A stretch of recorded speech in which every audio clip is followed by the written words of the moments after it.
Yeah, my name's Gus Quinn there from Convent Street in Kings Island, and I grew up by the river, I guess, playing by the river. Walk my dog a lot down by the river nowadays, and it'd be nice to live by the sea and that, but we're blessed in this part of the town actually, as opposed to living in a suburban estate, to have the river. And you know, as I said, I didn't do much fishing when I was young, but we used to look for eels and eel fry and all that kind of thing. And I grew up with a lot of guys from around the castle barracks, so we were always up to some bit of mischief down by the river. And there was one story about a guy, he had no work, but he was pretending. He's pretending that he was down in the mill all day. He'd dust flour on himself, and he'd come into the pub. Oh, I was working hard all day now. I'm at time with the thirst, you know. The guys were onto him. Good. You know, the characters. And there were big, strong guys with these donkey jackets. They were a woolen jacket with a pad on the back that, you know, if it rained. It was like a lead red kind of a thing. But they'd never get. I was amazed with these guys. They'd be going to school, coming and going from CBS above, and they'd never get off the saddle of the bicycle, and they'd go up that hill. And the bicycles at that time were like the automobile now, because they had the big dynamo on the wheel and the Stormy Archer gear. But as someone said to me, my wife said, she said, why didn't they have a canteen in the factory, in the plant? Like, I mean, you know, and so they wouldn't have to be coming home for their dinners, you know. And the woman at home then, of course, would have had to go to town, buy the chops or the meat, you know. There was a lot of bacon and like offal backbones and all those, you know, skirts and kidneys, all those kind of things. Hello, my name is Damien. This is Paul. Hello, my name is Paul. Every one of us has had a boat all our lives, whether it be just a canoe or a cot or a gondola. We've always had something, you know. Lately now we've been going down the back of the courthouse and up around the Abbey. There's a lot of trout around there. Obviously it's the season for trout at the moment. Myself and Damien grew up on that river. And years ago when we were young fellas, when we were children, like, we used to go out into the middle of it. We'd have a crappy pair of shoes on us and off we'd go out, just whatever we could pick up. We wouldn't have a fishing rod, we wouldn't have anything. We used to get a pole or anything. We'd go looking for lamprey eels, they're called. And what they actually do is they've got suctions on them. They actually suck to you if you catch one. He'll wrap around you and suck onto you. And of course that frightens the shit out of you. Trying to get it off, like, you know what I mean? So we'd all be walking up the water like warriors, hey, all going up the wall. And they would so, Lambert! And throw it, and then everyone would just disperse into a group, just legging in all directions, you know? And well, there ain't no more fish left in the river for some strange reason or another. I blame Crown of Crusher for half of that. The fish don't know whether they're coming or going, and pollution, and just overfished basically. I used to go down the Shannon years ago, a thing called bobbing for eels. And all it was a length of cotton that size, and you put worms up along it. And wrap it around your hand. Then you tie a twine off it, and the handle of a brush, you just dip it down, and the eels would bite onto it. You pull them up, shake them. We used to catch them in crates. They're cotton, you get cotton their teeth. That's how we caught them. That's all gone as well.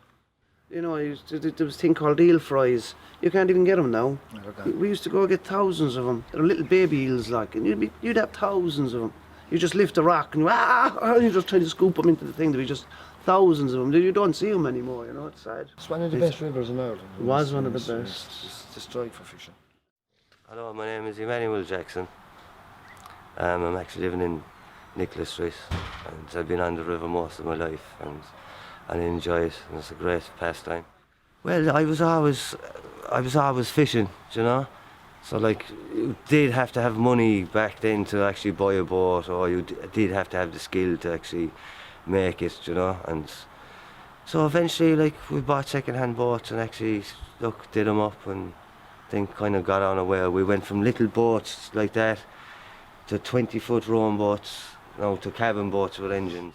Some are gondolas, some are angling cots. There's mostly angling cots because one man himself could actually go up the river on it, and the gondolas, like, you actually row them up the river. So if you don't know about rowing, you can actually paddle up the river, you know. Well, yeah, well, I actually bought mine last summer off a chap, but there's actually three down there. One's belonged to Jerry, one's belonged to Tom Williams, and there's another chap, I forget his name, he has one down there, and they actually made them. They made them themselves out of plywood up in South Hill, up in the old Krups factory. So they're actually done now. So I have another boat now, a project. It's a 1970s two-berth cabin boat. Actually, when the boats are actually done up now, we're going to be bringing actually up far as well. I just mentioned Thomas's Island and up to the Weir and park up and have a little cooker and a grill and have something to eat up there, a sandwich and a cup of tea and back down. And you'd think you're not even in this country. You won't even think you're actually in the city at all. You think it looks like if you're going up and flatter the Everglades with all the trees coming over and the whole lot, you know, it's actually different, you know, and so peaceful and quiet up there. In Nicholas Street, yes, which is only a stone's throw from St Mary's Park, you know, so it's great. Yeah. And it's only the marina, as you know, is just around the corner from you. So it's quite ideal transport instead of traffic. You go do your shopping in this down stores. My dad, yeah, he's always a hunter and a fisherman. Always brought me out even when I was 6, 7 years of age, kind of crack. Yeah. But mainly fishing up in Lough Derg, that kind of thing. We used to live in Dublin, and when I was 7 we used to come down to my uncle who used to live in Killaloe. And so that's where I got my fishing from and all that crack, and my dad. And then we moved down here when I was 11. So I've been basically on the river, well, most in Killaloe, but once I moved into Limerick when I was about 20 odd, I've been on this river then, you know, and I absolutely love it, absolutely. It's great crack, you know. Well, by the time you go through Ardon and Crusher, it'll take you about an hour. Yeah. Then there's a 7 mile stretch of canal, that's probably another hour.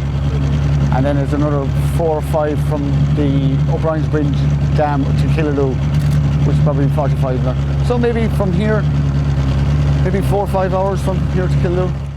You know, you watch people going to and from work, and it's just, sitting on the boat, it's just a different world. You're laughing at them. 32 years I worked, so I mean, Yeah. that's for myself now. And Paul, last year in the heat wave, we moored up in Thomas's Island and started diving off the boat. It was a sweltering day, absolutely something like Tom Sawyer kind of crack, you know. Yeah.